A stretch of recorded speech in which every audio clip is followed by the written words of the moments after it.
Grade 8 आज के lecture के साथ मैं एक वीडियो भी अटैच कर रही हूँ, आपने अहम पॉइंट नोट करने हैं।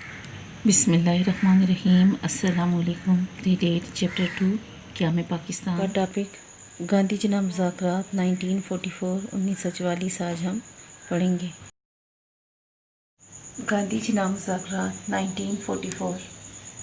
अब सबसे पहले हम देखते हैं, इसकी हेडिंग बनती है CR फार्मूला की रोशनी में मुज़ाकरात, गांधी की निजी हैसियत से मुलाकात और कायदे आज़म की शुकूक व शुबहात, गांधी का एक कौमियत का इसरार, कायदे आज़म की मुस्लिम कौमियत के हक़ में दलाइल, गांधी जना मुज़ाकरात की नाकामी। हेडिंग है हमारी CR फार्मूला की रोशनी में मुज़ाकरात। CR फार्मूला की रोशनी में कायदे आज़म और गांधी के मुज़ाकरात हुए। मुज़ाकरात का मतलब होता है बातचीत। ये मुज़ाकरात सितंबर 1944 में कायदे आज़म की रिहाइश गाह पर हुए। रिहाइश गाह कायदे आज़म के घर पर हुए। बिलमुशाफा मुलाकातों के अलावा 21 खतूत का तबादला भी हुआ, ताहम अमूर पर इख्तलाफात बरकरार रहे। बिलमुशाफा आमने सामने बैठ के बात करना, इख्तलाफात इख्तलाफ की जमा है। सेकंड हेडिंग में हम देखते हैं गांधी की निजी हैसियत से मुलाकात और कायदे आज़म की शुकूक व शुबहात। इन मुज़ाकरात में गांधी हिंदुओं या कांग्रेस के नुमाइंदे के बजाय निजी हैसियत से शिरकत कर रहे थे। अब गांधी ने कायदे आज़म से कहा कि ना मैं कांग्रेस का नुमाइंदा बन के आया हूँ, ना मैं हिंदुओं का नुमाइंदा बन के आया हूँ, बल्कि मैं तो बहैसियत दोस्त आपसे मिलने आया हूँ, जो कायदे आज़म के लिए शुकूक व शुबहात से खाली नहीं था। शुकूक व शुबहात जमा है शक व शुबा की। कायदे आज़म सोच में पड़ गई कि ये क्या बात हुई, क्या वजह है कि ये मुझसे निजी हैसियत से क्यों मिलने आए हैं। नेक्स्ट हेडिंग हम देखते हैं गांधी का एक कौमियत का इसरार और कायदे आज़म के मुस्लिम कौमियत के हक़ में दलाइल। इन मुज़ाकरात में गांधी ने मुसलमानों की जुदागाना कौमियत से इनकार को दोहराया। गांधी ने कहा कि मुसलमान अलग कौम नहीं हैं। गांधी ने यह मौक़िफ़ इख्तियार किया कि तारीख़ के एक ख़ास वक्त में अगर हिंदुस्तान के लोगों की एक बड़ी तादाद ने मज़हब तब्दील किया है, यानी मुसलमान हो गए हैं, तो इससे उनकी कौमियत तब्दील नहीं हुई। अब गांधी ने क्या कहा कायदे आज़म से कि मुसलमानों ने बड़ी तादाद में जो है मज़हब चेंज किया है, कौमियत तो इनकी यही है। इसके जवाब में कायदे आज़म ने मुसलमानों की अलग कौमियत का भरपूर दिफा किया। उन्होंने फरमाया कि हिंदुस्तान के मुसलमान एक अलहदा कौम है जो अपनी तहज़ीब व तमद्दन, ज़बान, अदब, फ़नून लतीफ़ा, फ़न तामीर, इक़दार, ज़ाब्ता अख़लाक़, क़वानीन, रसूमात, तारीख़ और रवायात रखते हैं। तो कायदे आज़म ने गांधी के इस बात के जवाब में कि मुसलमानों ने जो है मज़हब तब्दील किया है, ये एक ही कौम है, चाहे हिंदू हैं चाहे मुसलमान हैं, एक कौम है। लेकिन कायदे आज़म ने इस बात का इसरार किया कि नहीं, ऐसा नहीं है, मुसलमान एक अलग कौम है। अपनी तहज़ीब, ज़बान, उलूम व फ़नून आप देखें, हर किस्म का ज़ाब्ता अख़लाक़ देखें, रस्म व रिवाज अगर आप देखें तो मुसलमानों और हिंदुओं के रस्म और रिवाज बच्चों आपको पता है अलग अलग हैं। हम पहले चैप्टर में भी पढ़ चुके हैं ये कि मुसलमान अपने मुर्दे को दफन करते हैं और वो जलाते हैं अपने मुर्दे को हिंदू। इसी तरह मुसलमान बाकायदा अपनी जो शादी की रस्म है वो निकाह से करते हैं, और वो हिंदू जो हैं वो आग के गिर्द फेरे लेते हैं। इसी तरह मुसलमान जो हैं गाय का गोश्त खाते हैं और हिंदू जो है उसे अपनी माँ मानते हैं और पूजा करते हैं। इन मुज़ाकरात में गांधी ने इस बात पर इसरार किया कि पहले तीसरी ताकत यानी अंग्रेज़ों को हिंदुस्तान से बाहर निकाला जाए, उसके बाद बामी इख्तलाफात को हल किया जाए। इसके जवाब में कायदे आज़म ने मौक़िफ़ इख्तियार किया कि पहले हिंदुओं और मुसलमानों के आपस में इख्तलाफात का हल निकाला जाए। अब गांधी ने कहा कि पहले अंग्रेज़ को हम हिंदुस्तान से बाहर निकाल देते हैं, फिर हम इस मसले पे बात करेंगे अलग वतन होना चाहिए कि नहीं। तो कायदे आज़म ने फरमाया कि नहीं, पहले हिंदुओं और मुसलमानों के आपस के इख्तलाफात का हल निकाला जाए, उसके बाद अंग्रेज़ों को हिंदुस्तान से निकालना आसान हो जाएगा। अब कि पहले मुसलमानों और हिंदुओं के जो आपस के इख्तलाफात हैं उसका हल निकाला जाए। हल क्या था? पाकिस्तान बनाया जाए, और उसके बाद क्या होगा कि अंग्रेज़ को हिंदुस्तान से निकालना आसान हो जाएगा। बसूरत दीगर हिंदुस्तान में हिंदुओं की अक्सरियत के बायस मुसलमान उनके दायमी महकूम बन जाएंगे। कायद आज़म ने कहा कि अगर अंग्रेज़ को हम पहले निकाल देते हैं हिंदुस्तान से तो फिर क्या होगा, मुसलमान हिंदुओं के दायमी का मतलब होता है हमेशा के लिए महकूम ग़ुलाम बन जाएंगे। ज़ाहिर है बच्चे, अंग्रेज़ के जाने के बाद इक़्तिदार जो है वो किसके हाथ में आ जाना था, हिंदुओं के। तो फिर हिंदुओं ने तो कभी भी पाकिस्तान नहीं बनने देना था। फोर्थ हेडिंग हम देखते हैं कि गांधी जनाब मुज़ाकरात की नाकामी। दोनों रहनुमाओं गांधी और कायद आज़म के अलग अलग नज़रियात की वजह से ये मुज़ाकरात नाकाम हो गए। ताहम ये मुज़ाकरात कायद आज़म और मुस्लिम लीग के लिए बहुत अहम साबित हुए। कायद आज़म ने पहली बार गांधी से तक़सीम हिंद के मसले पर मुज़ाकरात किए। इन मुज़ाकरात की बदौलत कायद आज़म ने पाकिस्तान के बारे में बहुत सारे शकूक व शुबहात को दूर कर दिया। बच्चों, अब ये मुज़ाकरात तो नाकाम हो गए थे, लेकिन ये मुस्लिम लीग और कायद आज़म के लिए बहुत अहम साबित हुए, क्योंकि पहली बार गांधी ने तक़सीम हिंद के मसले पर कायद आज़म से बात की थी और कायद आज़म ने गांधी के साथ बैठकर उनके सारे शकूक व शुबहात दूर कर दिए कि मुसलमान एक अलग कौम है, एक अलग वतन यानी पाकिस्तान मुसलमानों का हक है। और फिर क्या हुआ, कायद आज़म अपने दलाइल पर डटे रहे और अल्हम्दुलिल्लाह 14 अगस्त 1947 को पाकिस्तान हासिल कर लिया। पाकिस्तान का मतलब क्या, ला इलाहा इल्लल्लाह, पाकिस्तान जिंदाबाद। अल्लाह पाक हमारे पाकिस्तान को ता क़यामत कायम व दायम रखे। सब मिल के बोलें आमीन सुम्मा आमीन या रब्बिल आलमीन। टॉपिक है पाकिस्तान स्टडीज़ का, ठीक है जी। वो है गांधी जिना टॉक्स 1944, यानी कि गांधी जिना जो मुज़ाकरात हुए 1944 के, आज हम देखेंगे कि ये क्या हैं। तो चलिए क्विकली जो है वो स्टार्ट करते हैं। इससे पहले जो है अगर हम देखें सबसे इम्पॉर्टेंट इवेंट जो हमने डिस्कस किया तो वो क्या था, वो था CR फार्मूला, ठीक है जी। CR फार्मूला हमने देखा कि CR फार्मूला जो है वो फेल हुआ, लेकिन उसका फ़ायदा ये हुआ कि फ़र्स्ट टाइम कांग्रेस के किसी जो मेंबर ने तस्लीम किया था कि भाई जो मुस्लिम लीग है वो भी एक हैसियत रखती है हिंदुस्तान के अंदर और उसकी भी एक असर है, यानी 8 करोड़ जो मुसलमान हैं इनको मिलाए बगैर हम हिंदुस्तान का फैसला नहीं कर सकते। ये सबसे इंपॉर्टेंट इवेंट था। तो बैकग्राउंड के अंदर अगर हम देखें कि CR फार्मूला जो है वो तो फेल हो गया, लेकिन CR फार्मूले ने ये बता दिया कि भाई जो मुस्लिम लीग है इसके बिना हम हिंदुस्तान के मुस्तकबिल का फैसला नहीं कर सकते। तो हिंदुस्तान का मुस्तकबिल जो है वो कांग्रेस और मुस्लिम लीग दोनों से ही जुड़ा है। तो ऐसे में जो है फिर ये मुज़ाकरात जो है वो आगे बढ़े और ये वही टाइम था जिस टाइम पे वर्ल्ड वॉर सेकंड जो है अभी अपने इख्तिताम को थी, यानी जो 1939 के अंदर वर्ल्ड वॉर सेकंड चली थी तो वो क्या थी, वो अपने इख्तिताम को थी, अभी इस टाइम पे आगे बढ़ रही थी। तो अब हिंदुस्तान के मुस्तकबिल का फैसला करना भी ज़रूरी था। ऐसे में क्या हुआ कि मुज़ाकरात जो है वो क्या हुए कि मुज़ाकरात जो है वो एक साइड पे कायद आज़म थे और दूसरी साइड पे जो है वो गांधी थे। तो गांधी ने जो है यहाँ पे एज ए कांग्रेसी लीडर जो है वो यहाँ पे शमूलियत नहीं की, बल्कि यहाँ पे गांधी जो है उन्होंने एक फ़िलासफ़र की हैसियत से जो है वो कायद आज़म से मुलाकातें की। ये 21 खतूत लिखे गए, सबसे पहली बात यह है, और ज़ाती हैसियत में जो है मुलाकातें की गई, खतूत भी साथ में और साथ में मुलाकातें भी। अब इन मुलाकातों में गांधी ने जो है वो क्या समझाने की कोशिश की कायद आज़म को कि भाई आप अगर ये बात कर रहे हैं कि हिंदुस्तान को तकसीम कर दिया जाए, तो देखिए हिंदुस्तान को तकसीम क्यों करें। सवाल ये है कि हिंदुस्तान को तकसीम क्यों करें। आप ये कहते हैं कि हिंदुस्तान को तकसीम इसलिए करें क्योंकि हिंदुस्तान में हिंदू जो हैं वो मुसलमानों से जुदा हैं।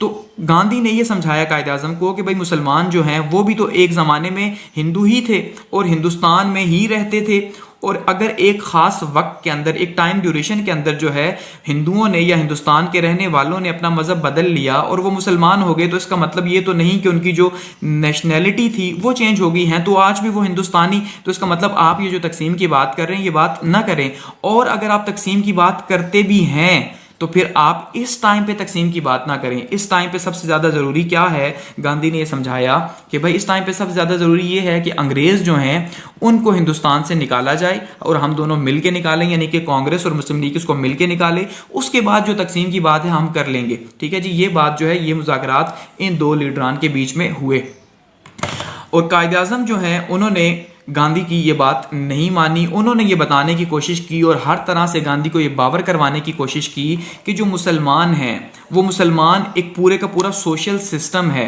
और वो किसी भी तरह से जो है वो हिंदुओं के साथ नहीं, हिंदुस्तानी ज़रूर थे मगर जब से उन्होंने मुसलमान बने या पहला हिंदू जो मुसलमान हुआ, ठीक है, तो उस टाइम से ही उसने ये फैसला कर लिया था कि वो एक अलग जो है वो कौमियत पर यकीन रखता है, ये एक साथ किसी भी सूरत में नहीं रह सकते, यानी एक साथ रहना मुमकिन नहीं। और अगर आप ये कहते हैं कि हम पहले मिल के जो है वो क्या करें, अंग्रेजों को यहां से निकालें, तो उसके नतीजे के तौर पे हम तो पहले भी देख चुके हैं कि पहले क्या हुआ था कि पहले आपने जब 2.5 साल आपकी मिनिस्ट्रीज रही, ठीक है, जब कांग्रेस की मिनिस्ट्रीज 2.5 साल रही तो आपने क्या किया, आपने मुसलमानों के ऊपर जो है वो हर तरह का जुल्म किया और ये 2.5 साल मुसलमानों के लिए हिंदुस्तान की तारीख के मुश्किल तरीन साल थे। तो इसलिए आप ये चाहते हैं कि हम दोबारा से जो है वो आपकी बात को माने, आपके साथ मिलकर अंग्रेजों को यहां से निकालें और उसके बाद जो है आपके मुजालिम सही और दोबारा से आपके नीचे आ जाएं। ऐसा नहीं हो सकता। इसलिए एक तो जो मुस्लिम लीग है वो अपने तकसीम के मुतालबे से किसी भी सूरत में पीछे नहीं हटेगी, पहली बात। और दूसरी बात, हम ये चाहते हैं कि अंग्रेज पहले तकसीम करें और उसके बाद जो है वो हिंदुस्तान से जाएं। बिना तकसीम के हम ये नहीं चाहते कि अंग्रेज हिंदुस्तान को छोड़ के चले जाएं। यानी कि गांधी अपनी बात पढ़े रहे और कायद आज़म अपनी बात पढ़े रहे और इस तरह से ये जो गांधी जना मुज़ाकरात थे एट दी एंड अगर इनका रिजल्ट भी देखा जाए तो ये भी जो है फेल हो गए, ठीक है। लेकिन इसका फायदा क्या हुआ कि इसका फायदा ये हुआ कि पहली बार, जैसे कि हमने देखा था सीआर फार्मूले के अंदर, पहली बार जो है वो किसी कांग्रेसी ने बात की थी तकसीम हिंदुस्तान के ऊपर, तो इसी तरह से पहली बार जो है वो दो बड़े लीडरान के बीच में, क्योंकि असल बात तो यही थी कि बात इतने सालों से हो रही थी लेकिन अभी तक 1-to-1 मुलाकात जो है वो नहीं हुई थी। तो फर्स्ट टाइम जो है दो बड़े लीडरान के बीच में जो है हिंदुस्तान की तकसीम के ऊपर जो है वो पूरी डिटेल से बात हुई और नहीं ये पता चला कि ये चाहते क्या हैं असल में। तो ये असल में जो है वो इसका फायदा हुआ। लेकिन ओवरऑल ये गांधी जिना टॉक्स जो है वो फेल हो गई और यहाँ पे ये टॉपिक हमारा जो है वो एंड हो गया।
ग्रेड 8 आज हमने पढ़ा गांधी जिना मुज़ाकरात। आपने नीट एंड क्लीन लिख के मुझे सेंड करना है और याद करके सुनाना भी है। इंशाल्लाह आपका काम चेक किया जाएगा और सुनने के बाद रिस्पांस भी दिया जाएगा।